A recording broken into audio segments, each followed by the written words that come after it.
عمر رضی اللہ تعالیٰ عنہ نے وہ فرماتے ہیں کہ مجھے سورہ بقرہ یاد ہوئی 8 سال میں. کتنے سال میں یاد ہوئی؟ اب ہمارے یہاں پر کمزور سے کمزور ذہن والا بھی 5-6 سال میں حفظ کر لیتا ہے، تو حضرت عمر اتنے کمزور تھے کہ ان کو 8 سال میں یاد ہوئی نہیں. حضرت عمر کا کہنے کا مطلب یہ تھا کہ سورہ بقرہ کی ہر آیت کو پڑھا، اسے سمجھا اور اس پر عمل کیا، اس طرح سے ان کو 8 سال. کیوں کہ قرآن کی سب سے طویل سورت اور قرآن کے اکثر و بیشتر مسلمان کی زندگی کے احکام کو کس سورت میں بیان کیا گیا ہے؟ سورہ بقرہ میں. کہا اس کی ہر آیت کو پڑھ کر سمجھ کر میں نے اس پر عمل کیا، تو عمل کرتے کرتے کتنے سال لگے ان کو؟ 8 سال لگے. تو اس لیے میرے بھائی اور دوستوں اور بزرگوں، ضرورت اس بات کی ہے کہ ہم قرآن کریم کو اس کے ہر حکم پر عمل کرنے کی کوشش کریں. قرآن کریم نے کہہ دیا احل اللہ البیع وحرم الربا، کہ اللہ فرماتے ہیں کہ ہم نے تمہارے لیے خرید و فروخت کو حلال قرار دیا اور سود کو حرام قرار دیا. اب آج کا ہمارا مسلمان کہتا ہے کہ مولوی صاحب سود کے بغیر تو تجارت آج کے زمانے میں ہو ہی نہیں سکتی. کس نے کہا نہیں ہو سکتی؟ ہو سکتی ہے، تو ہی نہ چاہے تو بہانے ہزارے. جدہ میں ہمارے ایک دوست ایک مرتبہ میں گیا تو مجھے کہنے لگے کہ مولانا ایک مسئلہ ہے، بہت بڑے تاجر وہاں کے، بڑے تاجروں میں ان کا شمار. میں نے کہا کیا؟ کہا کہ دیکھو ہم الحمدللہ تجارت کرتے ہیں مگر سودی بینک سے ہم کوئی بھی تعلق نہیں رکھتے. اب دیکھو لوگ کیسا احتیاط کرتے ہیں، بہت بڑے تاجر وہاں کے. پھر اس کے بعد وہ چاکلیٹ کا ایک ڈبہ لے کر آئے. کہا یہ چاکلیٹ کا ڈبہ ہے. ایک سودی بینک والا آیا میرے پاس اور میں نے نہ کہا کہ بھائی ہم لوگ سودی بینک اور کمرشل بینک کے ساتھ ہم کام نہیں کرتے ہیں، مگر وہ زبردستی یہ ڈبہ دے کر چلا گیا. تو یہ چاکلیٹ کھانا جائز ہے یا نہیں؟ کیا پوچھتے ہیں وہ؟ یہ چاکلیٹ کھانا جائز ہے یا نہیں؟ میں نے کہا نہیں، یہ چاکلیٹ کھانا جائز نہیں. کہا کہ مجھے معلوم تھا لیکن آپ آنے والے تھے اس لیے میں نے کہا مولانا کو پہلے مسئلہ پوچھیں گے. پھر اس کے بعد انہوں نے کہا کہ اب اس کا کیا کروں میں مولانا؟ پھینک دو اس کو. میں نے کہا نہیں، اس کو پھینکو مت. آپ ایک کام کرو، آپ کے یہاں پر جو غریب کام کرنے والے ہیں ان میں سے کسی کو دے دو، وہ اپنے بچوں کو کھلا دے. کیوں؟ اس لیے کہ سود کی رقم کے بارے میں علماء نے یہ کہا کہ اس کو ضائع کرنے کے بجائے یا تو اس کے حقیقی مالک کو دے دو، اس کا پتہ نہ چل سکے تو بلا نیت ثواب اس کو صدقہ کر دو. تو میں نے آپ کسی کو دے دو. تو لوگ ایسے بھی احتیاط کرتے ہیں. 4-5 سال بعد پتا چلا ان کی تجارت پہلے سے 25 گنا زیادہ ہو گئی. کتنی زیادہ ہو گئی؟ 25 گنا. ابھی میں گیا تھا 1 مہینے پہلے تو میری ملاقات ہوئی تو میں نے کہا کہ بھائی 2-4 جگہ پر میں گیا تو وہ سب جو آپ جبے بیچتے ہیں تو جبے کی دکان والے آپ کی شکایت کرنے لگے. بولے میری شکایت دکان والے آپ کو کیوں کریں گے؟ تو میں نے کہا کہ میں نے ان سے کہا کہ بھائی یہ جو جبا آپ بیچتے ہو اس کے جو مالک ہے، اس کے اونر ہے، وہ ہمارے دوست ہے. تو وہ مجھے یہ کہنے لگا کہ ان کو ایسا کہو کہ ہم کو تمہارا مال چاہیے مگر تمہارا مال ہم کو 500 چاہیے تو 50 ہی ملتا ہے. وہ ہنسنے لگے اور کہا صحیح بات ہے مولانا، مارکیٹ میں بہت زیادہ مطالبہ ہے مگر میں پہنچ نہیں پا رہا ہوں کہ اتنا مال کس طرح سے اتنا سارا مال بنا کر بیچوں. تو اس کو کہتے ہیں یہ کس کی برکت ہے؟ حلال کی برکت. یہ کس کی برکت ہے؟ حلال کی برکت. تو اس لیے قرآن کے احکامات کو جان کر اس پر عمل کرنا. دیکھو حرام ہوتا ہے، وہ اپنے ساتھ برائیوں اور مصیبتوں کو لے کر آتا ہے. حرام کبھی اپنے ساتھ خیر کو لے کر نہیں آتا ہے. تو قرآن کریم کا چوتھا حق کیا ہے؟ اس کے احکامات پر عمل کرنا.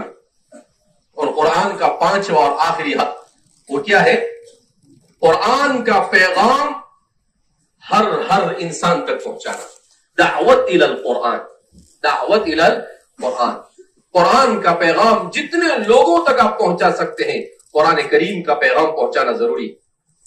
اللہ کے رسول صلی اللہ علیہ وسلم نے ارشاد فرمایا، کیا فرمایا؟ کہ الا فلیبلغ الشاہد الغائب. جو بھی موجود ہے وہ جو نہیں ہے ان کو پیغام پہنچا دے. بلغوا عنی ولو آیہ. تم کو میں نے جو قرآن پہنچایا ہے اگر تم کسی کو ایک آیت بھی سمجھا سکتے ہو تو ایک آیت بھی کسی کو سمجھاؤ. تو اس سے پتا چلا کہ یہ ہے قرآن کریم کے حقوق جس سے امت غفلت کا شکار ہے. جس سے امت کس کا شکار ہے؟ غفلت کا شکار ہے۔ حضرت شیخ الہند رحمۃ اللہ علیہ کے بارے میں آتا ہے کہ جب آپ آزادی، ہندوستان کی آزادی کے موقع پر مالٹا کی جیل سے آپ رہا ہو کر آئے تو آپ نے دارالعلوم دیوبند میں تقریر کی، اور اس تقریر میں آپ نے کہا کہ میں جیل سے 2 سبق سیکھ کر آیا ہوں۔ کتنے سبق سیکھ کر آئے ہوں؟ 2 سبق۔ لوگ پریشان کہ جیل سے کون سے سبق حضرت سیکھ کر آئے بھائی؟ تو کہا کہ بھائی جیل میں تھا، میں نے امت کے حالات پر غور کیا کہ اس امت کے اوپر یہ ساری مصیبتیں کیوں، اور یہ امت اتنی ذلیل کیوں؟ وہ امت جس کو اللہ کے رسول جیسا نبی دیا گیا، وہ امت جس کو قرآن جیسی کتاب دی گئی، وہ امت جس کو کیا نہیں دیا گیا، اس کے باوجود یہ امت ذلت کا شکار کیوں؟ کہا بہت غور کرنے کے بعد میرے دل میں اللہ نے یہ بات ڈالی کہ اس امت کو اللہ کی کتاب سے منسلک کرنے کی ضرورت ہے۔ اس لیے میں وہاں سے یہ عہد کر آیا ہوں کہ قریہ قریہ، بستی بستی، محلہ محلہ قرآن کے مکاتب قائم کروں گا۔ اور دوسرا عہد میں نے یہ کیا ہے کہ قرآن امت کے چھوٹے بچوں کو مکاتب کے ذریعے سے قرآن کے الفاظ سکھائے جاوے، اور امت کے بڑے افراد کو قرآن کریم کا ترجمہ اور تفسیر لکھ کر قرآن کریم کو سمجھایا جاوے کہ امت کا ہر فرد قرآن پڑھنے لگے اور قرآن سمجھنے لگ جائے۔ کہا یہ میری فکر ہے۔ اور دوسرا درس میں نے وہاں سے یہ سیکھا کہ امت یہ اختلاف کا شکار ہے، امت کے اختلاف کو ختم کر امت میں اتحاد اور اتفاق کی کوشش کی جاوے۔ حضرت مفتی شفیع صاحب نور اللہ مرقدہ معارف القرآن میں اس کو ذکر کرنے کے بعد لکھتے ہیں کہ یہ دونوں بھی ایک ہی ہے۔ دونوں بھی کیا ہے؟ کہا یہ 2 بات نہیں، ایک ہی بات ہے۔ کہا کیسے؟ کہا امت میں اختلاف کیوں پیدا ہوا؟ اس لیے کہ امت قرآن سے دور ہوئی۔ جب امت قرآن سے قریب آئے گی تو اختلاف بھی کیا ہو جائے گا؟ دور ہو جائے گا۔ کہا امت نے قرآن کو چھوڑا تو ہر طرح کی پریشانیوں میں مبتلا ہوئی۔ تو اس لیے اس زمانے کے علامہ اقبال بھی یہی کہا کرتے تھے، وہ زمانے میں معزز تھے مسلمان ہو کر، اور ہم ذلیل و خوار ہوئے تاریخ قرآن ہو کر۔ قرآن کو چھوڑنا یہ امت کے تمام مصائب کی جڑ ہے۔ علامہ انور شاہ کشمیری رحمۃ اللہ علیہ کے بارے میں مفتی شفیع صاحب نور اللہ مرقدہ فرماتے ہیں کہ حضرت کے آخری عمر میں ہم حضرت کے پاس بیٹھے تھے تو ایک دن افسوس کرنے لگے اور کہنے لگے کہ پوری زندگی میں نے پڑھنے پڑھانے میں تو گزار دی مگر مجھے افسوس رہ گئے۔ تو کہا کہ حضرت آپ نے تو پوری زندگی پڑھنے پڑھانے میں، حدیث میں اور فقہ میں اس میں گزار دی۔ کہا مجھے اس بات کا افسوس رہ گیا کہ میں امت کو ضروریات دین اور اللہ کا قرآن کا پیغام نہیں پہنچا سکا۔ حالانکہ آپ نے وہ کام کیا تھا، لیکن جو آدمی مخلص آدمی وہی ہوتا ہے جس کو اپنا کام چھوٹا نظر آتا ہے، اور جو مخلص نہیں ہوتا ہے اس کو چھوٹا بھی کام ہوتا ہے تو بڑا نظر آتا ہے۔ تو آپ نے کہا تو اس لیے جتنے بھی ہمارے آخری دور میں اکابرین گزرے ہیں ان سب نے ایک ہی بات بیان کی کہ امت اگر اپنی ترقی چاہتی ہے تو سب سے پہلے اپنے آپ کو قرآن سے وابستہ کرنا ہوگا۔ اس لیے ضرورت اس بات کی ہے کہ ہماری اس مجلس میں آیا ہوا ہر شخص یہ عہد کر اٹھے کہ آج سے ہم میں سے ہر آدمی کم از کم روزانہ 1 پارہ پڑھے گا۔ زور سے نہیں بول رہے انشاءاللہ، اس کا مطلب پکا ارادہ نہیں ہے۔ ارے بھائی زور سے بولو، والو والو، زبردستی والا نہیں، دل سے ارادہ کرو۔ کیسے ارادہ کرو؟ دل سے۔ دیکھو آپ دل سے ارادہ کریں گے تو اللہ آپ کے لیے راستے کیا کھول دیں گے، اور اگر ایسی زبان سے بولیں گے کہ مولانا زبردستی بلوا رہے ہیں، اتنی پوری تقریر اس کے واسطے ہی کیا تھا کیا مولانا نے کہ ہمارے پاس زبردستی قرآن پڑھا ہے؟ نہیں، قرآن پڑھنے سے آپ کے رزق میں برکت ہوگی، قرآن پڑھنے سے آپ کے کاموں میں سہولت ہوگی، قرآن کے پڑھنے سے آپ کے گھروں کے جھگڑے ختم ہو گئے، قرآن کے پڑھنے سے آپ کی اولاد میں صلاح اور تقوی آئے گا، قرآن کے پڑھنے سے اتنی برکتیں نازل ہوئی کہ آئندہ 1 سال کے بعد جب ہم آئیں گے تو آپ خود کہیں گے کہ مولانا ہم نے 1 سال قرآن پڑھا تو والوج میں تو برکت کی بارش ہو گئی انشاءاللہ۔ تو اس لیے ہم میں سے ہر آدمی یہ نیت کر کے اٹھے قرآن پڑھنا ہے۔ ہم نے قرآن کو چھوڑ دیا۔ قرآن کریم کی آیت کریمہ میں نے پڑھی آپ کے سامنے، جس میں اللہ کیا فرماتے ہیں، اللہ کے رسول صلی اللہ علیہ وسلم مکہ مکرمہ میں شکایت کر رہے تھے، ان قوم اتخذوا هذا القرآن مهجورا وقال الرسول یا رب ان قوم اتخذوا هذا القرآن مهجورا، کہ رسول نے کہا اے میرے پروردگار، میری قوم نے قرآن کو چھوڑ دیا ہے، میری قوم نے قرآن کو کیا کر دیا ہے؟ چھوڑ دیا ہے۔ وہ تو کفار مکہ نے قرآن کو نہیں سمجھا تو شکایت کی، لیکن آج تو ہم مسلمان ہو کر قرآن کو چھوڑ بیٹھے۔ وہ تو کافر تھے تب بھی حضور نے شکایت کی۔ اگر آج رسول ہمارے اس معاشرے میں آ جاوے اور دیکھے کہ امت کا بڑا طبقہ قرآن سے دور ہو چکا ہے تو آپ سوچو اللہ کے رسول کو کتنی تکلیف ہوگی؟ نہیں تکلیف ہوگی؟ کیوں؟ اللہ کے رسول صلی اللہ علیہ وسلم اپنی قبر اطہر میں زندہ ہے۔ امام مالک فرماتے ہیں کہ اللہ کے رسول صلی اللہ علیہ وسلم اپنی قبر میں زندہ ہے، اس لیے امام مالک فرماتے ہیں کہ جس جگہ پر رسول اللہ صلی اللہ علیہ وسلم کا جسد مبارک زمین پر لگا ہوا ہے وہ جگہ کعبۃ اللہ سے بھی زیادہ افضل ہے، وہ جگہ کعبۃ اللہ سے بھی زیادہ افضل ہے۔ تو کسی نے کہا کیسے حضرت؟ کہا کعبۃ اللہ میں اللہ نہیں ہے اور یہاں تو اللہ کے رسول بذات خود ہے، یہاں پر تو اللہ کے رسول کی ذات بذات خود کیا ہے؟ موجود ہے۔ تو اس لیے میرے بھائیو دوستو بزرگوں، حضور پر امت کے اعمال کو پیش کیا جاتا ہے۔ ہم برائیاں کرتے ہیں تو شام کو حضور کو بتایا جاتا ہے کہ آپ کا فلاں فلاں فلاں فلاں امتی گناہوں میں مبتلا ہے۔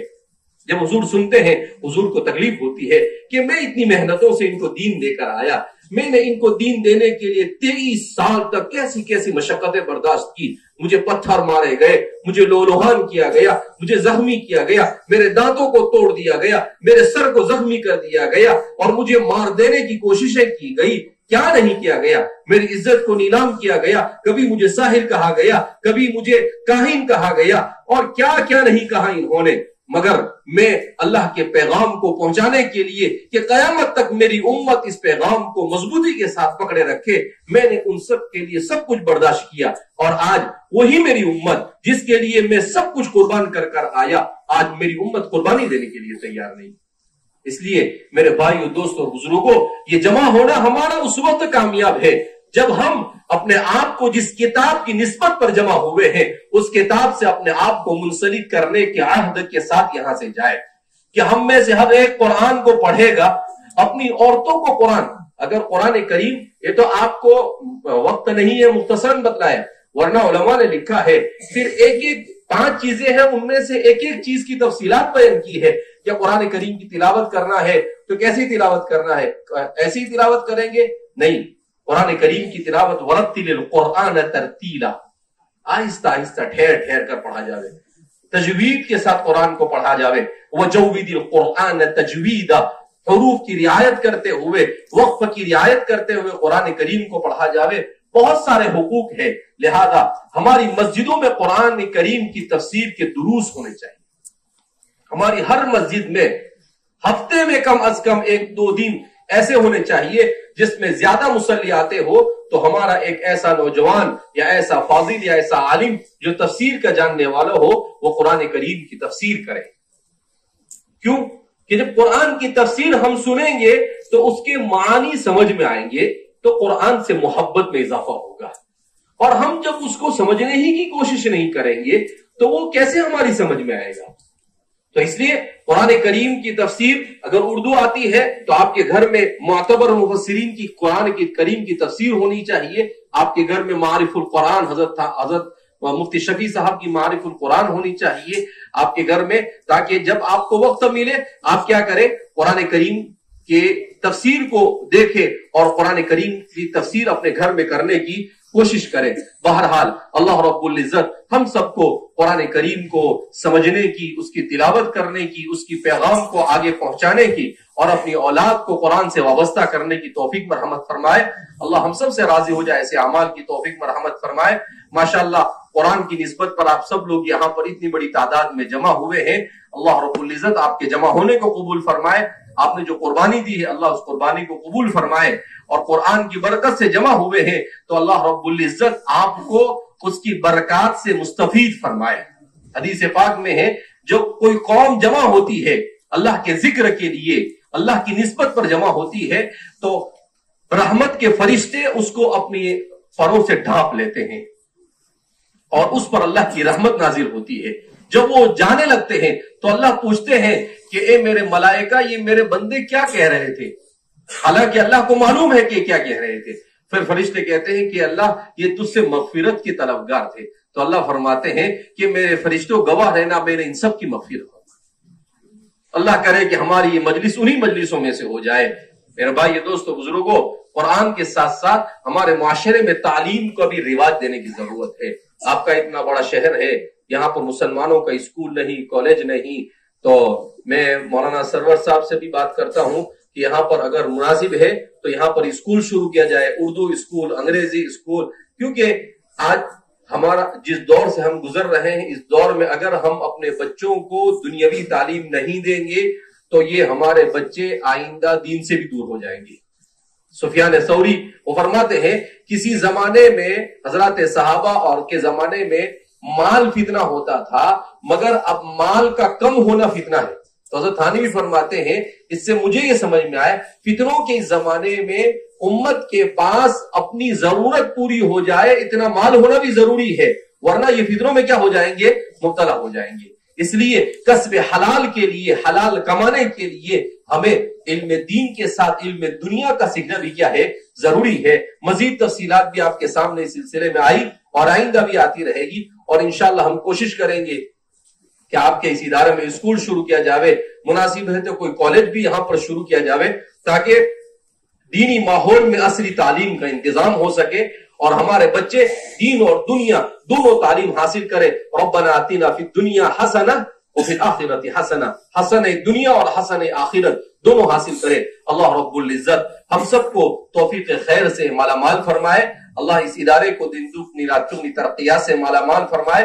حافظ قرآن ہونے والے ان تمام بچوں کے سینے میں قرآن کو محفوظ فرمائے، اور ان کے اساتذہ، ان کے والدین اور اس ادارے کے محسنین سب کے لیے نجات کا ذریعہ بنائے. اللہ رب العزت ہم سے راضی ہو جائے، ایسے اعمال کی توفیق مرحمت فرمائے.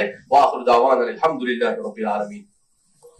اللهم صل على سيدنا ونبينا وشفيعنا وسندنا ومولانا محمد وبارك